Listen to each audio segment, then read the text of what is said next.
So I got a person that wrote me an email and was just like, you keep interrupting him. You're injecting too much of yourself in this. And I was like, well, if a person is talking about something that they went through, that I also went through, such as divorce, where it's like, I could tell that he was out there. And for me to just be like, so I'm just going to run over that because I'm really curious about, this random stupid thing or whatever. Like, no, I'm going to engage with that because that could obviously lead to more interesting places.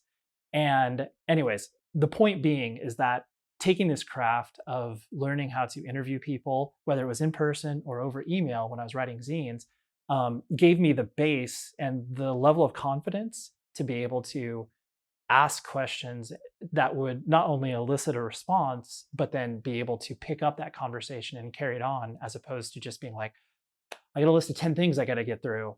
And it's like, oh, I didn't even get to these other 9 things because that one thing just opened up Pandora's box for us to go in places that I never thought I would go because this person shared this interesting fact. I'm like, I'm way more interested in that than these other dumb questions I thought were interesting. It's really cool that you brought that up because it's something I wanted to ask. I was a little hesitant to get to. Your style is quite a bit different than the typical podcaster, where sometimes people are like very directive and they're trying to create a story arc, whatever it is, right? Yeah. You're having like real conversations, but you have no hesitance to inject yourself into the story and to be like, oh, I've experienced that too, or here's my take on it. And it really has the sense of like 2 friends doing a road trip and just like talking in a car about it and like the back and forth. It's funny that you got the email about it critiquing that because it actually takes a lot of, I don't view it as like a selfish or self-centered thing. I view it as more of like a giving thing because it's tough to do that. If someone's opening up on some super vulnerable thing and you're like, oh yeah, me too, by the way, X, Y, and Z. Mm-hmm. So was that a natural thing for you or did you have to work on it?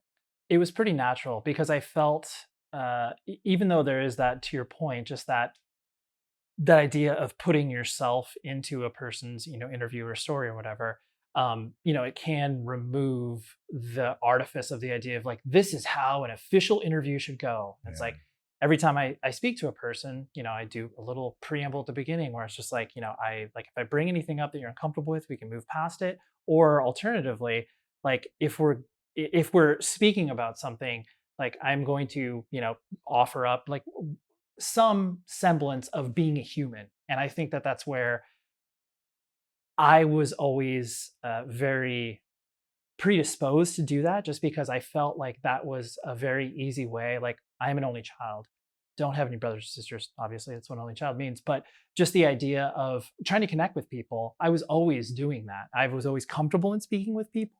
But then there was that idea of trying to get past that, superficial leaning of most conversations. And I was like, okay, that's cool, but what's more? Like, how do we go after this? And I always recognize that in myself as being like, even if a person doesn't necessarily care that as much about me as I care much about them, I was still willing to just completely glom onto that person within reason. Like, I learned over time where it's just like, oh, I can't become obsessed with this person and just like, like completely become their best friend, whether they did not sign up for that, like at all. I understand that fact. But over time, I was able to calibrate that to where it's like, hey, I will be curious about you and I will make this connection.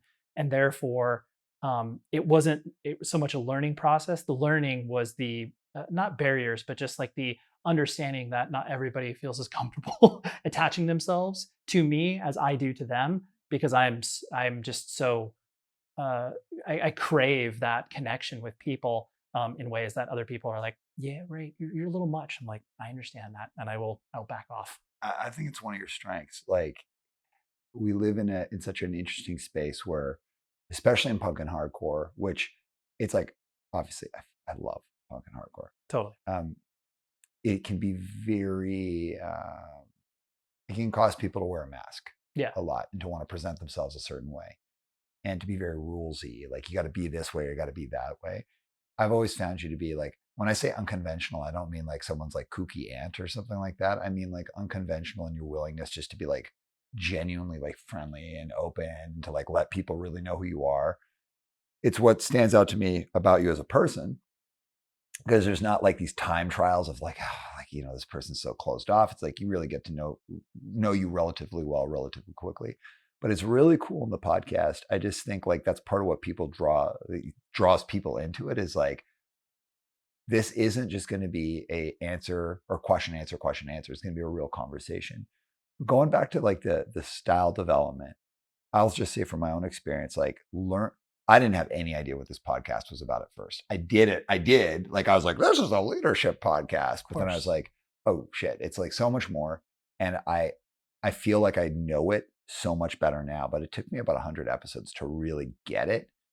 And then to conduct interviews the way that I like to make the space welcoming, but to be able to challenge people, to get better guests. It was a process. But I am on the shoulders of giants. Like, all of these people have done it ahead of me, so I can learn.